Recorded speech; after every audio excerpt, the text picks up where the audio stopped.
menjaga sholat 5 waktu. Mungkin teman-teman sekalian di awal pembukaan ini atau materi kita ini ada yang pada saat mendengar, oh bahasanya sholat 5 waktu.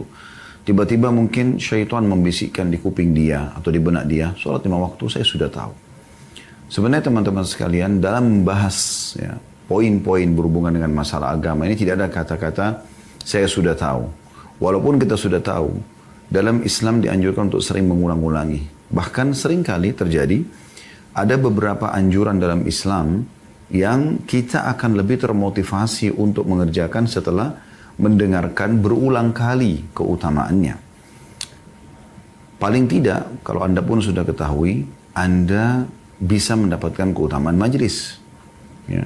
Dan subhanallah ilmu syar'i ini tidak pernah diulangi di kuping seseorang, ya, kemudian terlintas di benak seseorang, ya, kemudian masuk dalam hati seseorang, kemudian dia merasa jenuh. Yang ada justru motivasi untuk mengulangi dan memperbanyak serta meningkatkan kualitas dari ibadah tersebut. Salat 5 waktu teman-teman sekalian adalah satu-satunya ibadah yang diterima oleh baginda Nabi SAW di langit. Yang lain semuanya di bumi. Mau jihad, puasa, zakat, apa saja, haji, semuanya Jibril datang turun dan menyampaikan wahyu Allah Subhanahu wa taala. Kecuali salat, peristiwanya sangat agung. Sampai baginda Nabi SAW diperjalankan dari Masjidil Haram ke Masjidil Aqsa oleh Allah Subhanahu wa taala yang dikenal dengan perjalanan Isra.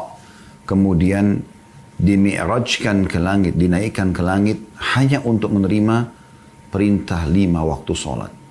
Kejadian-kejadian yang lain yang terjadi pada saat itu murni teman-teman sekalian hanya tambahan.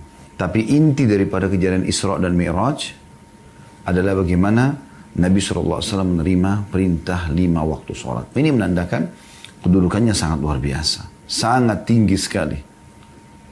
Dan itu ya, poin yang harus ditanamkan di benak setiap orang di antara kita, sehingga apapun yang dia ingin lakukan untuk memperbaiki keadaan dia, maka mulai dari sholat.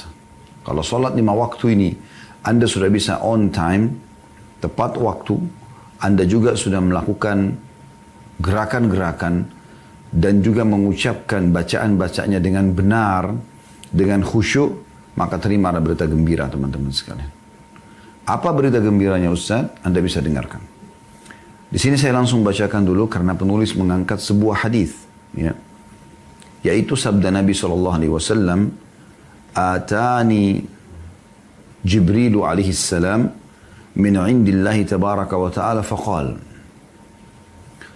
Sesungguhnya Jibril alaihissalam satu hari pernah mendatangiku dari sisi Allah yang maha berkah dan maha tinggi, seraya berkata, "Ya Muhammad, wahai Muhammad, Inna Allah Azza wa Jal yakul, sesungguhnya Allah yang maha mulia dan maha tinggi telah berfirman, Inni qad faradtu ala ummatika khamsa salawatin faman wafa bihinna ala udu'ihinna wa mawakitihinna wa ruku'ihinna wa sujudihinna kana lahu indi bihinna ahdun an udkhilahu bihinna al-jannah."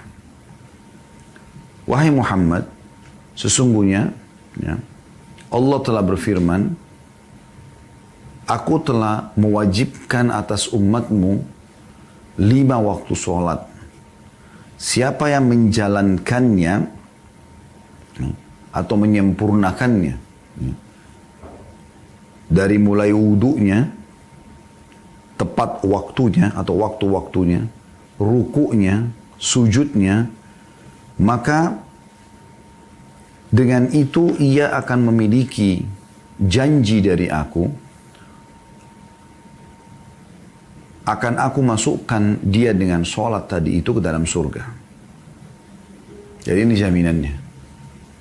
Hanya menjaga sholat 5 waktu. Makanya tadi saya katakan, bermula dari sini Anda memperbaiki segala sesuatu ini.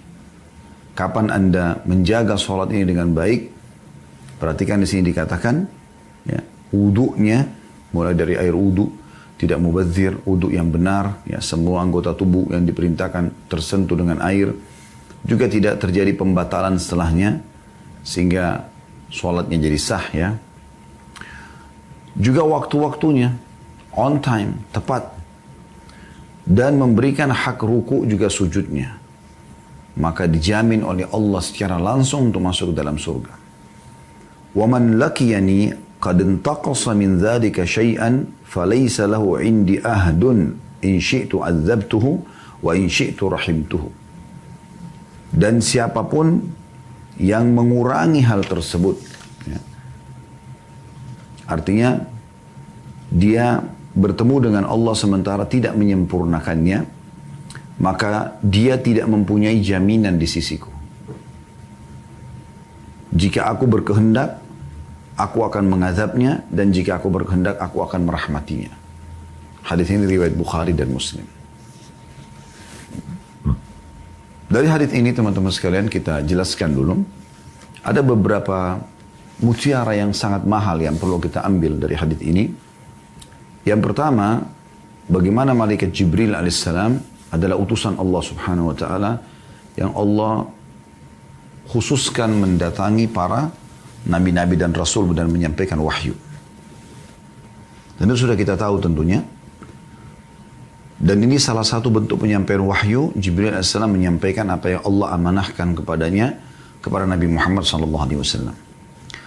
Pelajaran yang kedua, bagaimana keutamaan sholat 5 waktu dan itu diwajibkan atas umat Islam. Sampai Umar mengatakan radhiyallahu anhu, tidak ada Islam bagi orang yang tidak sholat. Itu patokannya. Bahkan beberapa sahabat mengatakan, kami tidak melihat orang-orang yang luput dari sholat berjamaah di masjid di zaman Nabi SAW kecuali munafik. Bagi orang beriman mustahil dia meninggalkan ini. Kalau anda sudah mulai melalaikannya, menganggap remeh, lewat awal waktunya misalnya, anda menganggap tidak ada masalah. Ya, bahkan kadang-kadang sampai akhir waktu baru dikerjakan. Kalaupun dikerjakan buru-buru, sama sekali tidak memberikan hak. Padahal setiap gerakan dan bacaannya bernilai pahala di sisi Allah subhanahu wa ta'ala. Maka berarti anda sudah mulai tergelincir, tanda kutip di sini, menuju kepada perbuatan-perbuatan orang-orang munafik yang Allah ceritakan dalam Al-Quran. A'udzu billahi minasyaitonir rajim wa idza qamu ila sholati qamu kusala yura'una an-nas wa la yadhkuruna Allah illa qalila. Kalau mereka mendirikan sholat maka mereka malas. Salah satu makna malas adalah menunda-nunda waktunya. Merasa ada yang lebih penting daripada sholat itu. Meeting kah, silaturahim keluarga kah, setir mobil kah, ngobrol sama teman kah, dan lain-lainnya. Ya. Maka mereka malas. Dan kalaupun mereka mengerjakan, mereka riya. Kalaupun mereka lakukan, maka mereka perindah karena manusia yang ada di sekitarnya. Dan mereka tidak berzikir kepada Allah kecuali sangat sedikit sekali.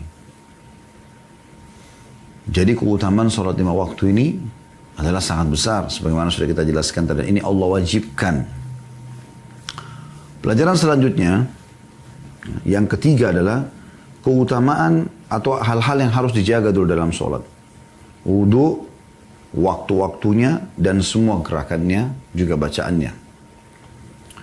Kalau ini dipenuhi semuanya, wudu dengan tenang, dipastikan semua anggota tubuhnya tersentuh air, waktunya selalu tepat waktu, dan juga rukunya dengan tenang, juga sujudnya dengan tenang, maka dia akan mendapatkan jaminan surga. Dan siapa yang tidak menyempurnakan sholat ini, sengaja melalaikan wudunya, melalaikan waktunya, melalaikan gerakan dan bacaannya, menganggap remeh, maka tidak ada jaminan dari Allah subhanahu wa ta'ala baginya di hari kiamat, walaupun dia muslim. Kemudian pelajaran yang terakhir teman-teman sekalian kita ambil dari hadis ini dulu sementara, nanti kita masuk lebih banyak syarahnya, yaitu keyakinan ahli sunnah wal jamaah, setiap murtakabul kabir atau pelaku dosa besar tidak divonis langsung masuk ke neraka di hari kiamat nanti, tapi dikenal dengan istilah tahta masyiatillah, di bawah naungan Allah. Insya adzabah, kalau Allah mau Allah siksa, wa insya ghafaralah, kalau Allah mau Allah maafkan. Dan itu diambil dari potongan akhir hadis ini. Wa man lakyani qad intaqasa min dzalika syai'an, dan siapa yang bertemu denganku, kata Allah SWT, sementara dia mengurangi sesuatu dari sholat 5 waktu itu, falaysa lahu indi ahdun, maka tidak ada jaminan di sisiku, in syi'tu adzabtuhu, kalau aku mau aku siksa dia, wa in syi'tu rahimtuhu, dan kalau aku mau aku akan mengasihi dia. Ya. Jadi sebuah dalil ini yang diangkat oleh penulis tentunya, karena buku yang sedang kita bahas memang beliau meringkas, ya,